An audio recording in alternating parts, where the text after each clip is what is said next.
Hey guys, Deathletter Magic here, and yep, Tyson D 2.0, what's up? Yeah, this is called Trampoline instead of Tyson D 2.0. You'll find out why. Although I was going to call it Trampoline Thief, because that would be a little bit more appropriate. I don't know what it is with my last two decks, but I just like stealing stuff. It's hilarious. And it actually kind of works even if your opponent has just a bunch of 1 and 2 cost, what do you call it? Synergistic crap, like Tribal Boost and stuff still works. So we've got 23 islands, so yeah, rest in peace, spell lands. Select for inspection. Return target tapped creature to its owner's hand. You can do it as an instant as a response to them declaring it as an attacker, which is awesome. And then scry 1, which I just like this card. It's a dirt cheap bounce. Then we got Entrancing Melody, which, gain control of target creature permanently with converted mana cost of X. So, it takes 5 mana to steal 3 costs, but, by late game you have more mana. And you almost always have more mana than your opponent with this deck. So it does work. And you can steal a token for X equals 0. So for 2, you can steal a token. Like a 7/7 construct token, for example. That's fun. Then we got 1 Thaumatic Compass, which you pay 3, tap it, and then you go get a basic land and slap it into your hand. And then if you have 7 lands out, it flips. And the flip version can tap for colorless, and then you can remove an attacking creature that an opponent controls from combat, but you untap it, which is a shame. I'd say leave it. So that's kind of cool. That's just in there because I didn't want 4 Barals. So it needed ramp, and this is blue ramp. This is the best that they can do is scry 1, go fetch a land, and your spells cost 1 less. So by the way, your spells cost 1 less, or your instants and sorceries, I should say. This is huge. In this deck, that's a land. Okay, that is a land. Second part, the whole when you counter a spell, yeah, you won't. Not without sideboard, but whatever.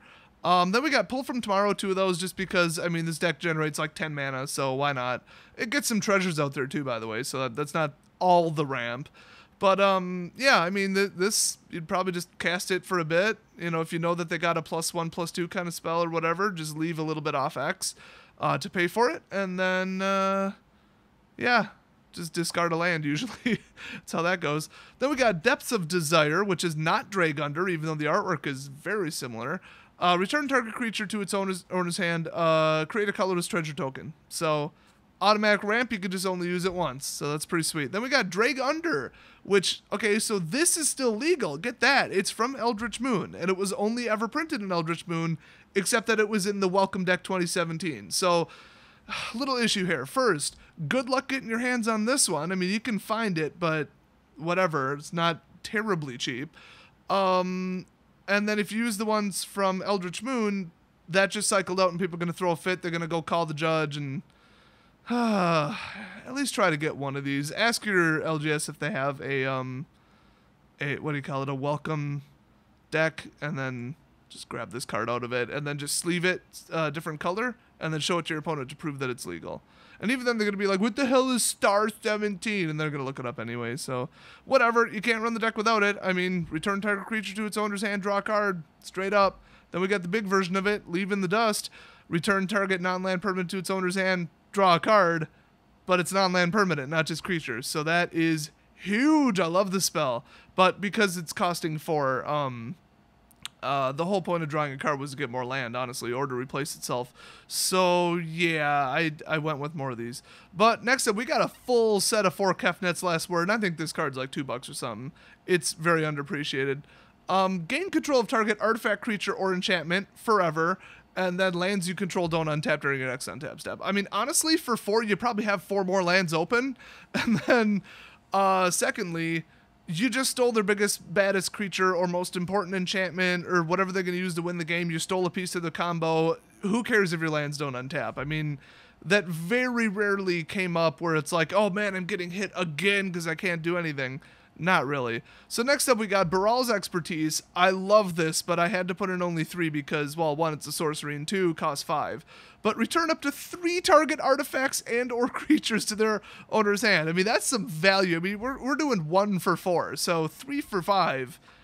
If that was at the grocery store, I'd buy it. You may cast a card, by the way, with converted mana cost 4 or less from your hand without paying its mana cost. Value Town. We are in Value Town. All right, so yeah, Leave in the Dust for free. Boom.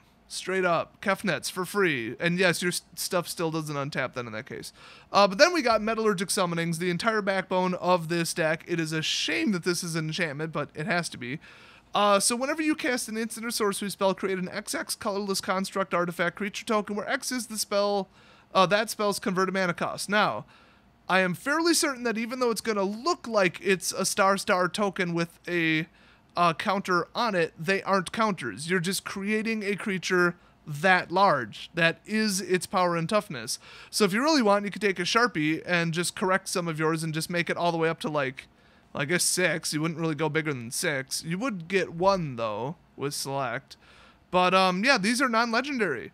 Absolutely insane. So I usually end up winning the game just with a giant army of robot spiders. So now the other thing is, once you get 6 robot spiders, you can pay 5, exile this card, and then return all instant or sorcery cards from your graveyard to your hand. But yeah, like I said, you can only activate it once you have 6 or more artifacts total. So you might honestly be able to steal their artifacts, but it's almost more valuable to have this on the field. But if you've got like 10 lands out and you drop this and return like 9 instants to your hand, oh, they're all bounce spells. I guarantee it. Or stealers. And then the final one is the mother of all bounce spells. This is an asymmetric board wipe, basically. Oh man, I got the hiccups, pardon me. It's a 6-cost sorcery, but you return all non-land permanents target player controls to their owner's hand. You will vaporize tokens. I mean, it'll take them a turn or 2 to get back from this. Maybe even 3. Yeah, it's bad. I mean, you don't want it in your opening hand, but you're going to get to 6 sometimes on turn 6. And you want them to have a really big board state, so it fits. And then with Baral, it only costs 5. So, yeah, it's not bad. And then the sideboard is like, oh crap, they're playing without creatures. That's basically what the sideboard is. Essence Scatter is just there because it's like, oh crap, they're playing with, I don't know, I guess creatures? I don't know. But Spell Swindle, that is just amazing. I love that spell. It's just in there because I like it. Then we got Negate, of course, because, you know, they're not playing with creatures. And then Disallow, because they're really, seriously, not playing with creatures. So hopefully that would be enough to disrupt it, and those can trigger Metallurgic. So you might still win. I mean, it's a long shot, but it's the most intelligent include was Negate and Disallow. And honestly, Spell Swindle, yeah, it costs 5, but you still got the ramp in there. So I mean, yeah, I'd just pull every single bounce spell if they're not running creatures. And honestly, a lot of decks these days are not running creatures. They're either going like Planeswalkers or they're doing like an all-in Gideon deck with board wipes and, you know, all kinds of counter spells and control magic and that kind of stuff. So that's always a little bit of an issue, but whatever. I mean, that's what your sideboard is for. So it would at least give you a fighting chance. Now, you can bounce Gideon back to hand with Select for Inspection, which is hilarious. Not really a permanent solution, but, you know, whatever. Kefnets won't steal them, though. That pisses me off, and neither will Entrance. They're both sorcery speed, and they both can't target Planeswalkers. So yeah, I mean, overall, it's a pretty damn good deck. There might be a little bit more balancing that needs to go on. I mean, it's played perfectly. I haven't really, like, noticed, oh, man, I just wish blah, like, every game, and I played a lot of games. Overall, this has about a 75% winning record, and the only games I lost were people who were running just dreadfully abnormal stuff, like stuff with no creatures. I mean, there goes half my deck.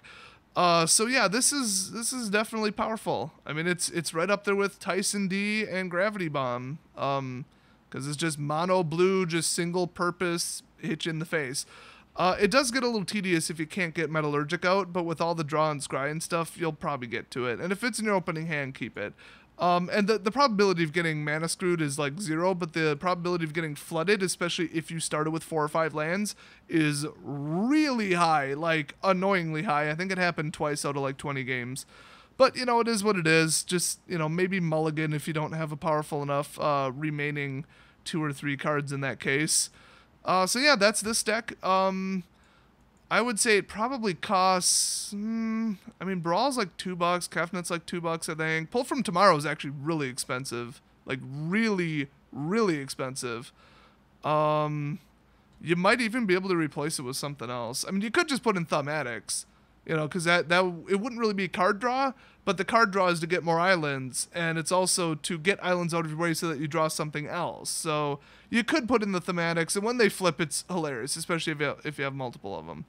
Other than that, I mean, You could probably splash red and do kidnapper spells instead of bounce. I thought that might be kind of a fun deck, so watch for that one in the future. Otherwise, it's pretty stable, it's pretty predictable, and nothing in here really costs anything. I mean, Brawl's expertise is probably $1.50, but there's just no like $5 cards, and the mana base is a little cheap. So if you guys think this might be fun, I mean, check it out. Otherwise, I got some really fun gameplay footage coming up.